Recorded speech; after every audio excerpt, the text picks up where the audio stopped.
Welcome back, Fearless listeners, to another episode of Fearless Journeys Thriving in College. I'm your co-host, Corrine, and...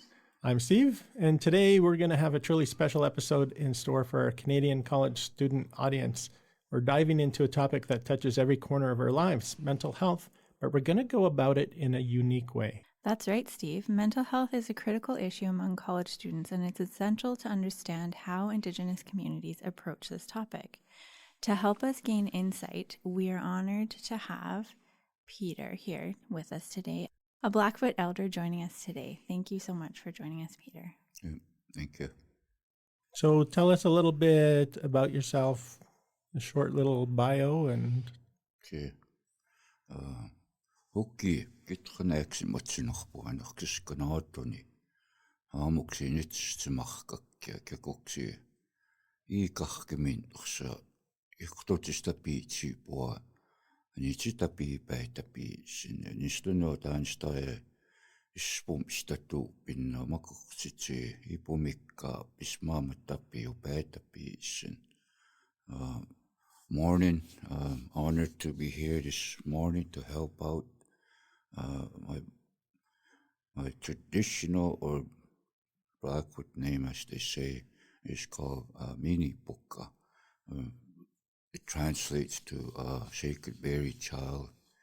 My English name is Peter Weasel Moccasin, and I'm the elder of the college here in Lethbridge, Sikohkutuki. And I've been asked to help out to see from through my journey of my life, see how I could make people understand that we still practice a lot of the old ways of what my ancestors had to be challenged with in their daily lives, and because it was given to us in the language and the process of it, we had to learn how to translate it into English. So that is the challenge today. It makes a big difference in the modern day of the 21st century, as you call it. So that's what I'm here for. I work here to help the students and the staff and whoever comes into our gathering place, where it's right in the college. Anybody needs to talk or ask questions. We're not serious. I'm not a serious elder. Serious elder. I'm not a serious elder. It's to help make people understand that we had a way of life, we still do. We learn how to adapt to a lot of things, and that's what we're here for, is to be healthy human beings. That's the way I understood what the stories that were shared with us by all my elders, old people, who did reach, many of them over 100 years old. It's incredible, yeah. So that's my teachings. But they were taught in the language. I was trained in the language. I was taught in the language. So none of it is English. So we got to do our best to translate them into English today, as close as we can. So that's what I'm here for. I'm very honored to help out. Thank you. And we're quite honored to have you. We really appreciate it. I know that I send many students to you and to Betty Ann Littlewolf, who is also one of the elders here. And so we really do appreciate you being here. So let's dive into our first question. In many Indigenous cultures, spiritual connection is really integral to mental well-being. So could you speak to how this belief supports college students' mental health? Can you repeat the question again? Sure. So the spiritual connection, integral being to the mental well-being, could you speak to how the belief in this spiritual connection supports our college students and their health? Okay. All right. How we were told, I was just sharing with another individual, and similar, the question was asked, well, how did we adapt to it? Well, we had to overcome the challenges in this land, on this land, and what was given to us. And we had to overcome those in order to not, I don't like to call it survival. I like to call it a way of life. And they had to conquer those in order for them to be around today. That knowledge or wisdom that was passed on to us from generation to generation. And because of that is what we believe. My ancestors believed that. They had to go through that. They had to conquer, as we believe that everything came from God, the creator of life, source of life, gave us these, how to handle them. They work both ways. One can be good, one can be bad. And even in our language, the Blackfoot language today, I always tell people, there is no negative words in the language. There is no bad words. There is no swear words in our language. It's not perfect, but it means that's how we had to communicate with each other. Hey? So everything is described, descriptive language of what we do. So it all in turn, it helps us understand to communicate with each other. And in order to do that, it started from childhood. The childhood, male or female, were raised by old people, not necessarily the grandparents, but all the old people in the camp would watch these children and teaching them, making them understand that they're children, they're still innocent, they're still pure. So they're going to teach them all the stuff that can help them overcome eventually when they reach adolescence, youth, adult years. They were preparing them, imprinting what was good and what can be overcome in life. That's what they were teaching them. And they get to that age, they would be able to handle it. Right from infant, the child was given that nurturing, as they call. We didn't have the luxuries of today. I'll use an example. A newborn child born in the winter, they say when the belly button falls off, whether it's a male or female, they're dipped in ice water. Ooh. And there'll be a sweat lodge just a few yards, few feet away, and he's put in there. You figure that out. All it means is this child is preparing itself, the body, to handle the immunization. The immune system kicks in. Mm-hmm. So it has to create a balance so they can handle the extreme cold, the extreme heat without succumbing to any one of them. And if they don't go through that possibility, they will. They will get sickly all the time because they can't, the immune system can't handle it. Today we can't do that because it's restricted. You might get into trouble with the law. So we cannot do that anymore. But that's my ancestors' way because we didn't have the medicine as the modern day today. Mm-hmm. They had to adapt in order to live on this land. If not, they will succumb to it. Especially, this is a good example right today. This is cold. Mm-hmm. It's a really good example. I mean, imagine people are experiencing something they've never experienced in their lives, and it's a shock to them. I imagine it caused a lot of anxiety, it caused a lot of panic, a lot of whatever, worrying, stress. The levels maybe went sky high. We don't know. I don't know. But reality is this. Myself personally, I actually enjoyed it. Mm-hmm. Because I grew up with this when I was 60, roughly I was born 69 years ago, going on 70. We experienced this as children. We're outside playing, working, doing things every day. We're but we're used to that, eh? So what was imprinted to me a long time ago, a week ago, it kicked in. I was able to handle it. I didn't freak out and say, "Oh no, I gotta do this. I gotta go make sure my bank account has enough money." No.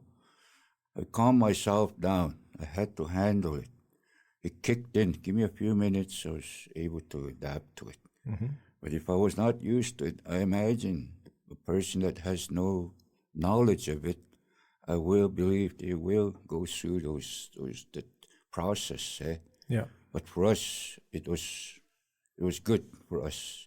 It helps the land also. It helps everything in nature. It brings back that balance of life. Without cold or without hot, we all know it affects everything. Yeah. So we're experiencing that today. Now it's a good thing. We could actually say, in layman's term, it's a blessing. It's a real blessing. But some people are not going to look at that. Well, yes, we understand that. But the reality of it is this: without it, it's going to keep on affecting us. That's the challenge we face every day. But it is a good thing, and that's the best way I can help young men and young women, that they can overcome their challenge. Right. But you got to conquer those challenges that are affecting you today. They can either control you, or they can affect you in different ways. Then it creates an unhealthy lifestyle, or it affects your body. You start to get sick, or you start developing other things that are not healthy in life. That's the way I understand it. Yeah, so that solid foundation being raised by the older community members and being taught kind of really bolsters that physical and mental health. What about practices like smudging or sweat lodge? Oh yeah, those will help. Those included as the journey of the child of the past. Those are introduced. They're taught to discipline themselves, to be able to adapt to that. They had to go through that. Those are helpful to help you overcome the challenge you face. But it requires a lot of faith, a lot of belief. Everybody knows that if you doubt, you're not going to receive your answer. Right. If you have strong faith, it doesn't mean you're going to go, I'm not afraid to use, you're going to go to church. That doesn't mean that. Faith is already here, been here long ago. Hey? Yeah. It helps us overcome your challenge. It helps us over the way you're faced with that challenge. Can it be resolved? Yes, I imagine. Can you fail? Yes, you can fail. But at least you did something. At least you did it. You failed, try again until you overcome the challenge. The same with belief, passed on from generation to generation. We believe that everything had a purpose, everything had a reason. But there's a fine line. I heard a conversation one time, it said, there's a fine line between crazy and genius. So I don't know if that's true or untrue. I'm asking that question today. Hey? Maybe I'll find the answer someday. Can you say which one you are? I said, I'm in between. Perfect.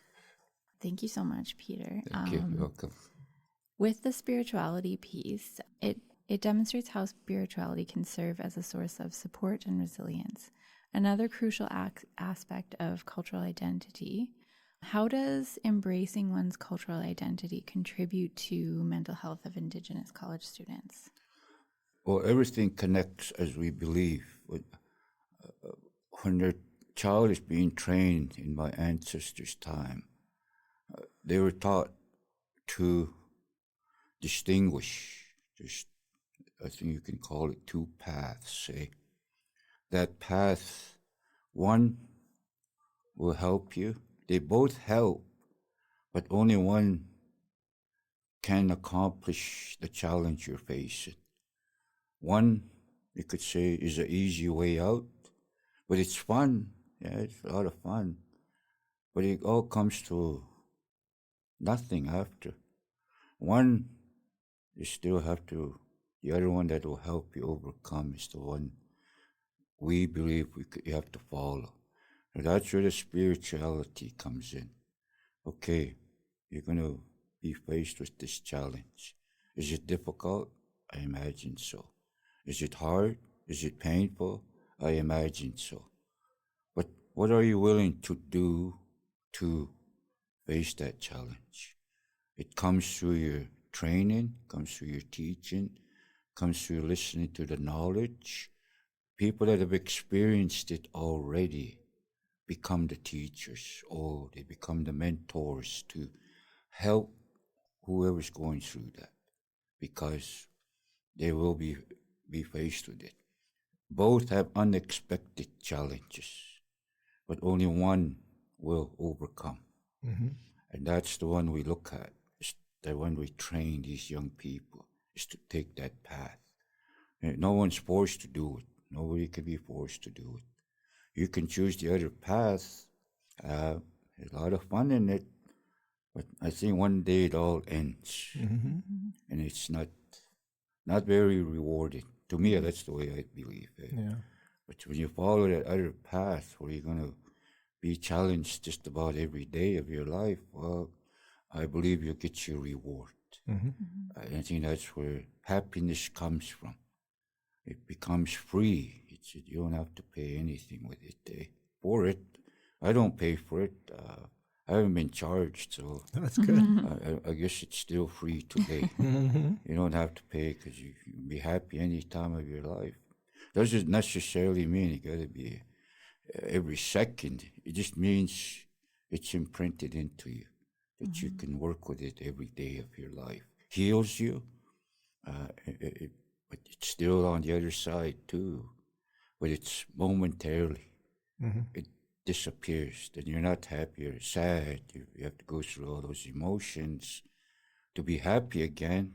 And then it's momentarily again. But for the other side, we believe it's without limits. That's the way I understand it. Mm-hmm. So is it safe to say then Indigenous students who kind of embrace their cultural background and language kind of becomes a strength for them, kind of builds the resilience? Yes, exactly. Yeah. See, the language has a lot of, it's all positive, I could say. The negative is there, they accept it, but without allowing the negative to control them. But it's there, it's greater. Mm-hmm. But we have to understand, positive emotions supersede your negative emotions. Right. But negative emotions, pretty well everybody has them. Mm-hmm. Mm-hmm. And they're uncontrollable. Mm-hmm. Yeah. So we depend on other ways of to calm it down. I suppose it works. I don't know. I can't say. But when you use the sukap, as we call it, the good, it does work. But it's not I'm not going to say it can possibly be a miracle, mm-hmm. but also it's a healthy way of life. Yeah. When you live that way. Still going to be a struggle. You're still going to battle. You're still going to go through the same process. But at least I believe at the end of the day, you'll be happy with what you did in life. Mm-hmm. That's the way I understand it. Yeah. Mm-hmm. That's the reward you receive from mm-hmm. the day. I know my friend Dan, who raises buffalo on the reserve. I know that he's, faced challenges in his life, but when he embraced his cultural background, he became more healthy and able to manage more situations. So I think it's really it's great that we can see how students can embrace their culture, how it boosts their health and their educational journey even. Mm-hmm. Yeah.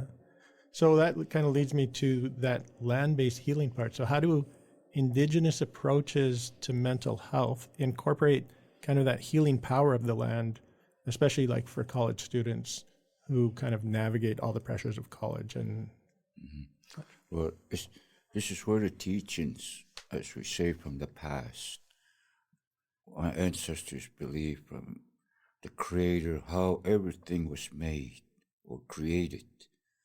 Everything was created, the universe, everything that comes from what took place. The most powerful things were created first. Nature is one of them. Water is one of them. Air is one of them. All these things that help us sustain life.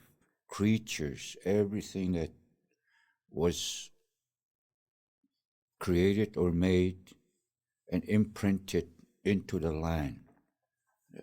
The grass, everything that has a cycle was made for a purpose, to create a balance in life, working together, helping each other.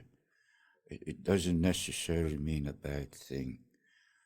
Let's say a meat eater has to hunt to live. It has to live, so it has to hunt. But some might say, well, how is it, might see it as a bad thing. Might say, well, it's really hurtful and painful. Well, how is he gonna overcome the challenge if he doesn't hunt? mm-hmm. He's gonna starve to death. Is it that better? Unless he orders a pizza. Pizza's always good. So look at it that way. Mm-hmm. So the land provides us everything that we need to nurture ourselves with. Mm-hmm. We need to overcome the challenges. I believe the Creator put it that way. I always use this teachings. I tell them, the Creator didn't give us instruction books. God didn't give us an instruction. Hey, all you got to do is step one. You got to do this. Nothing wrong with those steps. But when you're in a situation, a challenging situation, I believe you better know what to do. Mm-hmm. If not, you will succumb to it. Right. And you're responsible for people, children, adults, old people in this band of people or group of people or tribe of people. You got to learn how to overcome that challenge. Mm-hmm. So we believed everything comes from the land. So the connection is this, well, who put it there? Someone put it there. Yeah. So they believe it was God, the Creator, source of life. So we don't have a name we call him Sipatapio, Apistotoki. That means creator of life, source of life, equivalent to God. Right. We believe he's a spirit that connects to everything in life, everything that was made or created by the creator of life. It has a purpose. If it becomes imbalanced, then we know it affects the behavior of nature, or the animals will be affected by it. Their process, their duty was to take care of the land too. Because now it's not like that anymore. It's an imbalance today. Well, imagine we'll pay the results of it, because it's not happening anymore. It's even insects are really, really important. Right. Insects can, if the frost is not deep enough, they will create sickness. Right. They will carry sickness. So it eliminates them after, in my time in the 50s and 60s, the frost was at least 3 feet deep, maybe 4 in some places. So that dwindles the populations of these insects that are carrying, we don't know, sickness of some sort. So it eliminates them, but there's got to be enough to still circulate, to create that balance. Doesn't totally eliminate them. But we're not experiencing that today. So imagine what the health problems are affected today. Yeah, for sure. So that's important. That's where everything comes in. There's overgrowth or there's not enough. Mm-hmm. There's no balance anymore. So, and now we're trying to, not trying to, we're improvising, planting on our own. There's a big difference. Mm-hmm. A wild plant grows by itself. Yeah. It doesn't depend on except the nature. Yeah. Snow, rain, wind, sun, heat, cold. But a domestic plant, I think I can call that. That's the way I understand it. We take care of it. But the wild plant, it lives on its own. So we're disturbing that. Nothing wrong with it. That's the reason we only pick so much harvest, as they call it today. We only pick so much to use, because even the universe tells us how to handle the upcoming parts of how the sun or the moon, it helps us understand that how we're going to handle the weather conditions. It's our weather predictor. It helps us prepare. But it can be deceiving too. It can be deceiving. If you're not aware of it, it can be deceiving. I'll use an example. Just January the 5th or 6th, that day before that snow, and 2 days after the cold came. I was uptown here in the city of Lethbridge, and I saw everybody walking around in sandals and shorts. Nothing wrong with it. And I said to myself, well, the snow is coming, the cold is coming. Don't know when, but it's going to come. So that's what I'm saying. It's deceiving. It can deceive you too. You got to be aware of these, what my ancestors understood there. So it helped them overcome their challenges. So you've got that kind of balance in nature. And if we think about a student, how can we encourage them to find that balance, spending time in nature, or even participating in kind of land stewardship projects, things of that, can really kind of offer that peace of mind, the solace, and kind of connect them, right? Yeah, so that way, learn how to develop the wild, Well, how does it live? Well, it requires the sun, it requires water, rain, snow, wind, all these factors. And then the animals that use this certain plant or grass, they preserve it, right, through their way of living off the land, and it helps them. And I imagine they were healthy animals that we were eating, my ancestors were eating, and it helped sustain their lives. Right. It helped us overcome the challenges. If they understood the connections to the sun and the moon, how the earth is going to be affected by weather conditions. Let's just use an example. I'm giving away a lot of secrets, so you guys will, if you happen to see me, you better buy me coffee. That's right. I'm revealing a lot of stuff. The whole world is listening. Yeah, so let's say this coming spring, the blossoms of berries will come, unless the frost hits them. If they overcome that challenge of the frost, they will live and they will nourish and nurture the berries. Throughout the region of the land, wherever you're at, if there is an abundance of berries and roots, whatever you need, that help sustain their lives at that time. They were preparing them, they were being told, I believe, by the creator of life, where God is telling him, be prepared, there may be a severe winter, but I can deceive you too. Mm-hmm. No, don't bet on it, okay? Right. They will. So this is where you call it common sense, eh? Mm-hmm. You got to use that, eh? So they would prepare them. They would prepare, and the meat, the hunters would hunt for more food. So they're going to be prepared for the winter. Mm-hmm. So that's basically what it means, eh? And it's going to affect the weather conditions. Right. So be prepared for it.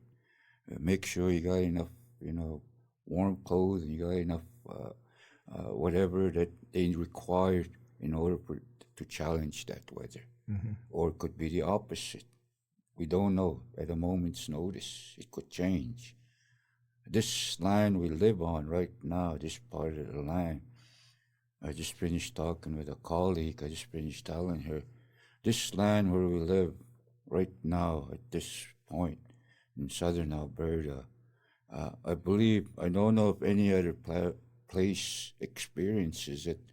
We get Chinook.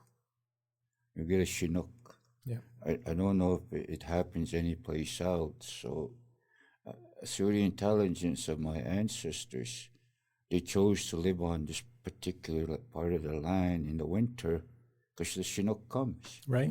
Yeah. The Chinook will come spontaneously without, it'll be still minus 40. Next moment, it'll be, the snow will start to melt. Yeah. Right. So, me, I just text them, hey, it's warm.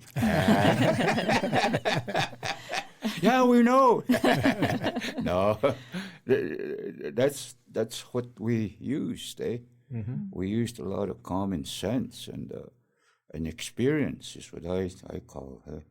And that's what I was taught to the old people, their experiences of, even one old man talked about it. He said, in his time, so that must have been the 1800s, late 1800s, my dad talked about it too. The cottonwood down here and the poplar wood down here, that's how cold it gets. They would split. Oh, wow. Yeah. So that's extreme cold. That so I don't know how they recorded it. Mm-hmm. That's cold. Mm-hmm. But we don't see that today. Maybe we do. We just don't pay attention to it. Yeah. So it was in my grandfather's time and great-grandfather's time. They're experiencing that. Mm-hmm. So they didn't have the luxury of heat like the way we have today. Yeah. See, they had to rely on experience. Mm-hmm. Yeah. So I imagine I'm involved in what I'm doing with the culture today. I go to the woods in the cold like this, try to listen to it. I've never heard it, Mm-hmm. but my grandfather experienced it. Wow. That's extreme cold, Mm-hmm. especially with trees about this size. Yeah. Huge Probably trees. 2 feet across the diameter of it or bigger, it splits. So that's extreme cold. There's a lot of pressure on that. Yeah. And I know when we talk about balance, Corrine, we often talk about that balance in lifestyle and self-care and stuff, Yeah. right? Yeah. It's a healthy to balance both. Mm-hmm. It's you gotta have that, because it circulates every day. Right. It doesn't stay the same. Yeah. It takes training or teachings and learning from a person that has experienced it already. So they're passing that knowledge on to you. Mm-hmm. This is how you're going to create that balance. This is how you're going to handle it. It will help you overcome whatever you're challenged with. It could be on a daily basis, I don't know. Yeah. Or it could be unexpected. Mm-hmm. It's how you got to handle it. Mm-hmm. Or else you will succumb to it. Yeah. You will injure yourself or you will harm yourself. Yeah. Even that emotional harm and mental harm. Because it'll affect, it could be a short term or long term. Because every time you experience it, it'll cause that reaction. Hey? Mm-hmm. But if someone trains you and teaches you possibility, you will overcome. You will overcome without panicking, without overreacting or be stressed about it. it is not healthy when you go through that. So All right. Well, thank you so much for that beautiful reminder about our connection with the natural world. Our final question is about storytelling, so how it's a fundamental part of Indigenous cultures. So how can the power of storytelling contribute to the mental well-being of college students? the stories that were told, as some will call them legends, some will call them fairy tales, or however we can say them today. But those stories, we believe, came from our ancestors. Everything took place from that. Oh, what they were challenged with. Everything that took place. See, we believe that everything has a spirit. Everything that has that spirit has to balance with the human being themselves. But when it's imbalanced, it will create a difficult challenge. It can create problems. It can create trouble. It can create anything that's not healthy. That's the way I understand it. So the stories relate to that. These men and women, it always involves the male and the female. So when the story starts, it starts either from a male or a female. And that story will go through a journey, and they'll be given those challenges. It could be through the Creator, it could be man-made, or how are they going to handle it?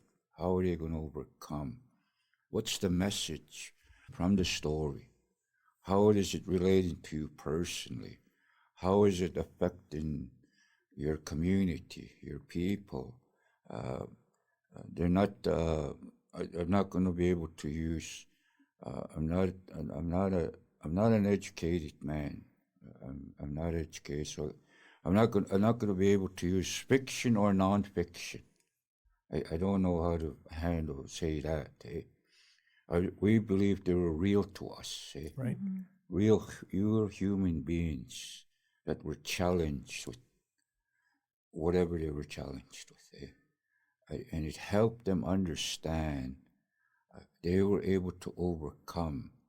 But the message is they had to challenge it in a way that it gives a message to the present day today. They had to do it. I'll use the dipper. I'll use the dipper as everybody sees it universally, globally. Everybody has their story. But understand, my ancestors been here. They're estimating 50,000 years. Mm-hmm. So this story could relate back to that. So we believe that we were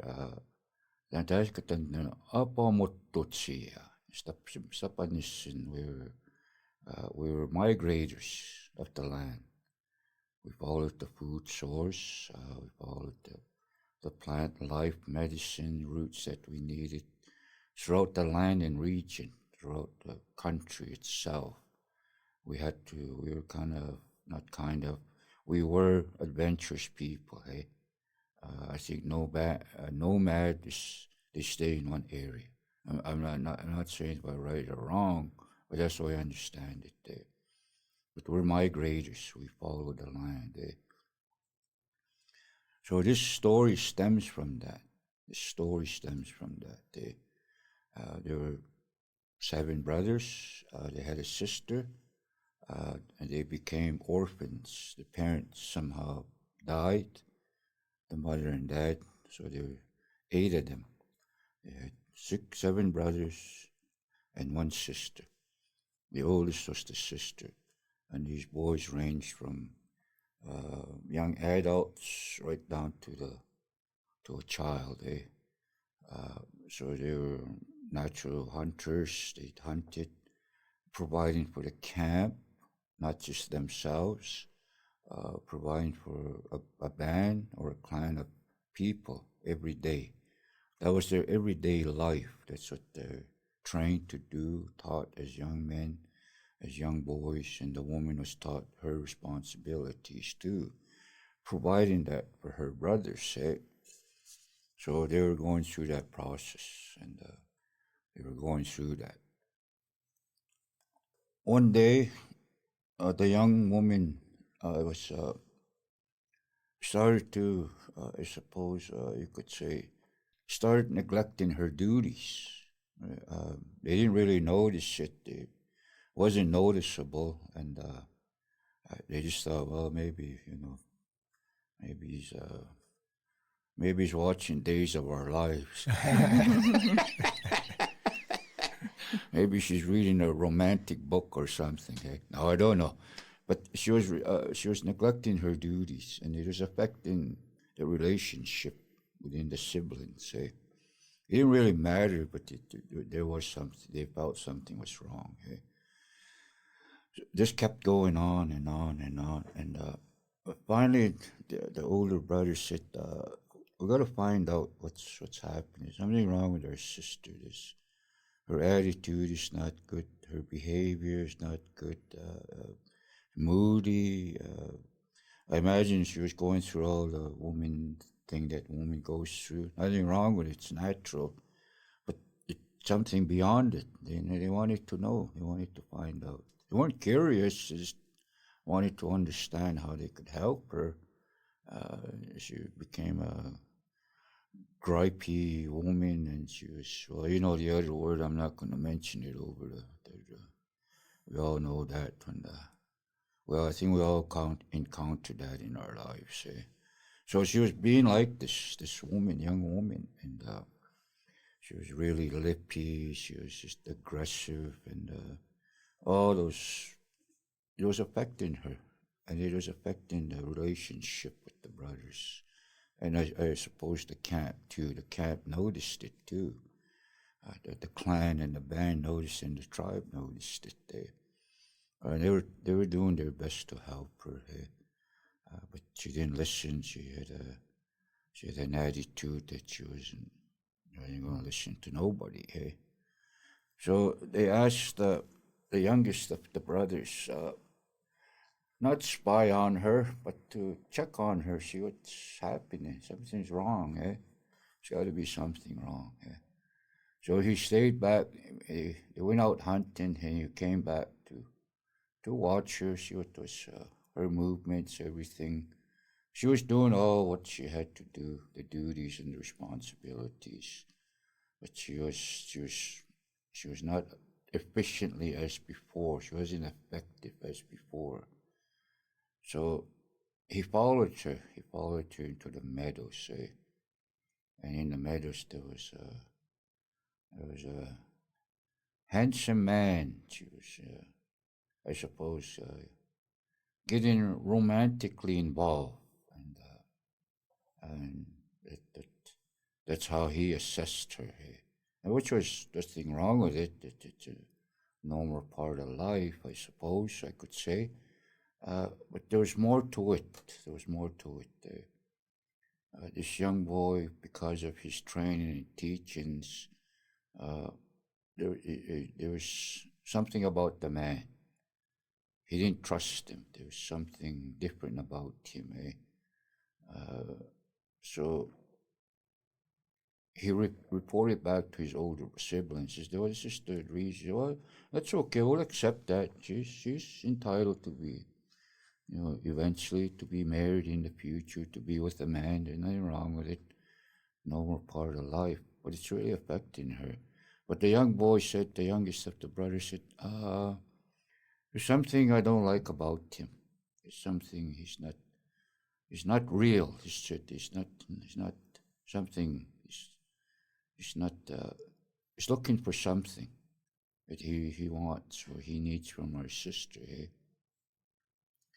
So it started to go through that process, and finally they confronted her one day, and they said, "Well, you're in a, we don't know if you're in a relationship yet, or you're just seeing this young man. We accept what will take place. We don't want to, to make it more uncomfortable, but just allow us to be a part of it. But she overreacted, and she said that there's more or less, you could say, it's none of your business. That's what she mostly said. And it didn't hurt the boys. She just said, oh, okay, well, be respectful. We'll be respectful. And the youngest of the brothers said, no, there's something, it's not right with her. There's no, he felt something, something was wrong with him. So they confronted them again, this time with the man, and he was not, they understood what the young brother was talking about. The youngest said, this guy's not real. He's not, we've got to find out where he's coming from. So they I could say, investigated. They call it investigator. No, they wanted to know what was causing it. So this is where the stories of our they call it ship shape. They call it. And they followed him, the brothers, where he went to after the relationship. When they talk, they move on. And they tell the next day. He goes away at night in the evening. So they followed him. And when he came to, I can say, a clan of bears, they were bears. That's when they knew, oh, this guy is actually a bear. He can turn himself into a human being, not a human being. So is a human turn himself, he can ship shape. That's the reason he wanted to be with this woman. So he needed something from her in order for him to become a being. So that was the story how I understood it. Mm-hmm.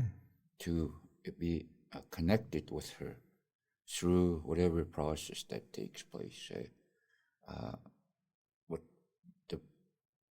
In order for him to do that, he needed the approval of the brothers. So the only way he could do it was eliminate them. So he can be involved with this woman. Nothing wrong with it, but that's not the way or true way of being in a relationship. That's the way I understood. I didn't understand it when I was a child. It was just a story to me. Mm-hmm. But later on, when I was asked by these old people, what did you understand the story about? So it just went on, and then they found out that they wanted to eliminate the brothers before he can stay with this young woman. So the planning was this: they were going to destroy those 7 brothers. And the younger brother was the one that found out. They said, "Well, they want to get rid of us," and so they had to figure out how they were going to challenge them. So they all suggested things that could help them overcome that challenge. Some of them would say, "Well, let's become 7 animals." And the younger brother said, "No, we're going to get hunted down. We're not going to be able to keep our relationship together." So that was out of this picture. And he said, "Well, be this certain 7 birds." And I said, "Well, we're not going to always be together. Be wandering, flying away somewhere else. So not going to be always have that relationship. Some said they want to be a tree. They said, "No, somebody's going to chop us down, or the fire's going to occur, and we're going to lose connection." So they just kept on and on and on. Finally, the youngest boy said, we're going to turn ourselves into stars. But we got to fight, we got to challenge that bear, because she's destroying her sister, hey? Destroying the spirit in her, hey? So that was the confrontation that they had to confront. And they were chased by those bears. They cornered them, the brothers, and they cornered all the brothers, the 7 brothers, on a tree, supposedly at a cliff. So there was no way of escaping. There was no way they could get out of that situation. Hey, I was phoning them. I was telling them, I'll lend you my helicopter.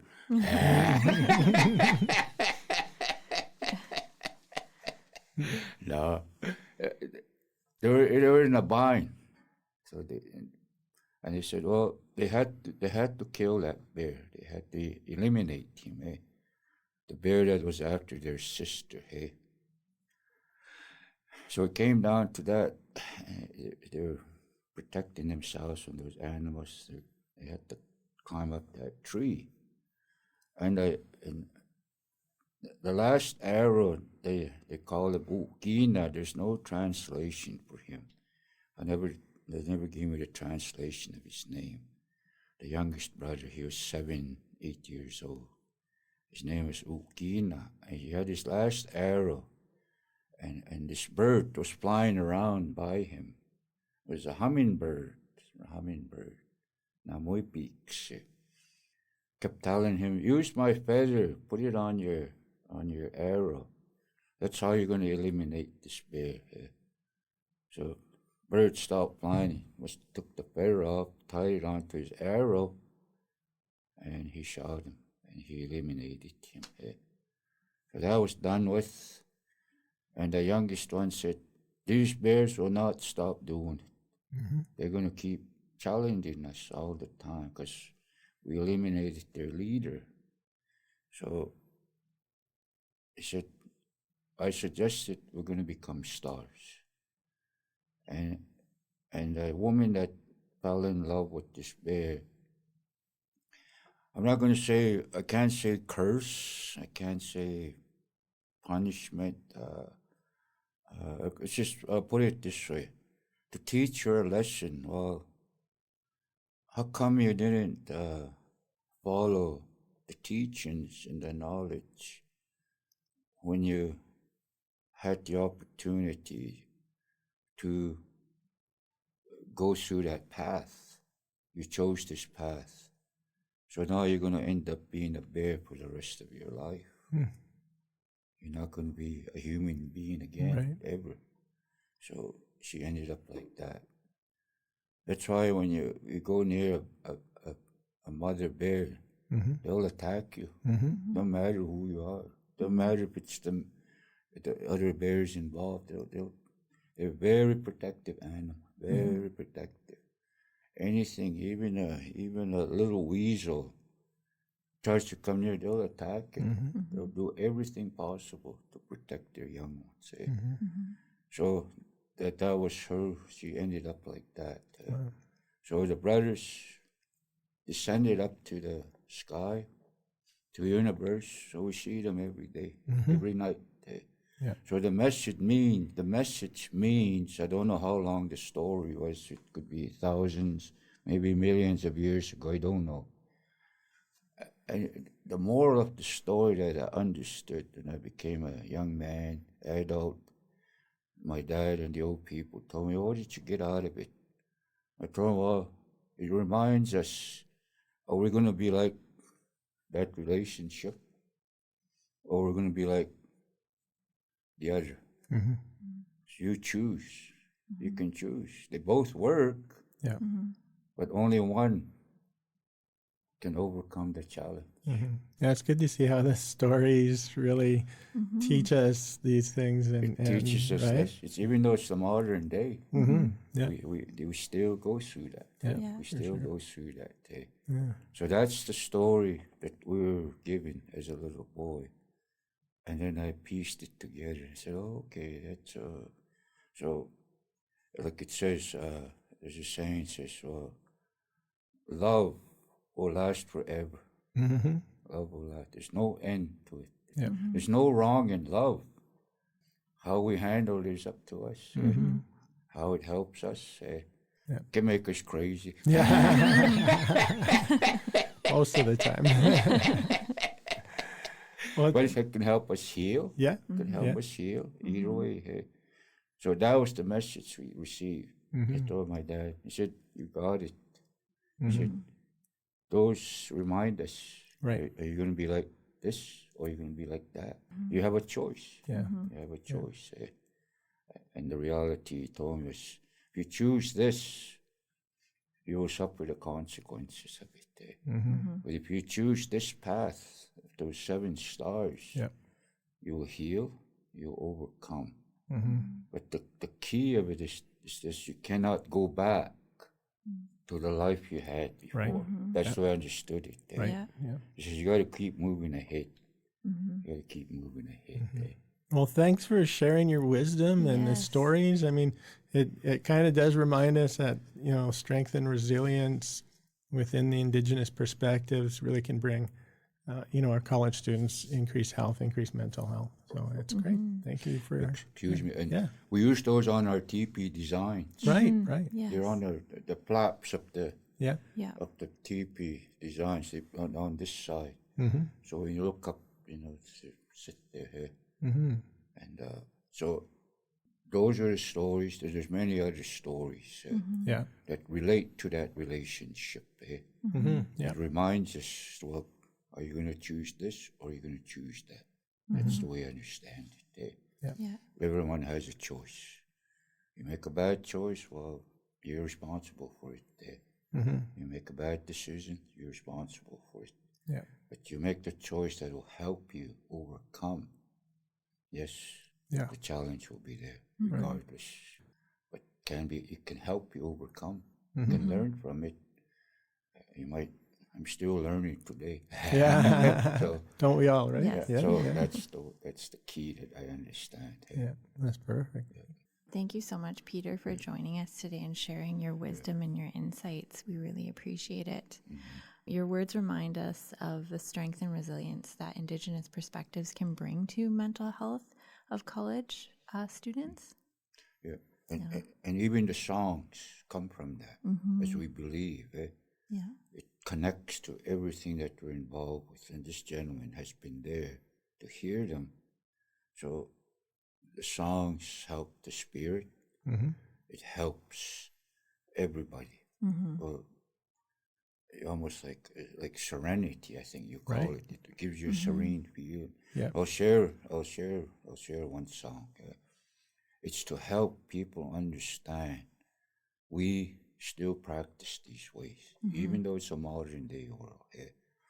And these songs is to help us, I suppose you could say, boost our confidence, boost to help us overcome, or to help even in a sad time, or even when there's a death in our families personally that we love or care about, is to help us heal, to help us handle will be coming our way.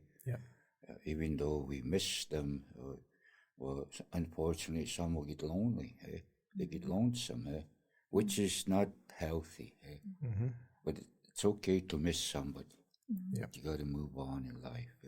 So I'll sing one song just to help. Don't fall asleep, anybody.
Thank you. It's very honored for that. Yeah.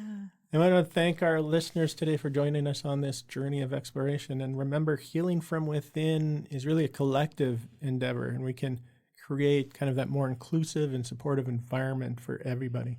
So it's okay to seek support, to share your stories, embrace the healing power of these diverse perspectives. Thank you for joining us on this exploration of Canadian Indigenous perspectives on mental health. We hope this episode has inspired you to embrace your own journey of healing from within. Until next time, take care, be kind to yourself, and keep moving forward on your path of holistic well-being.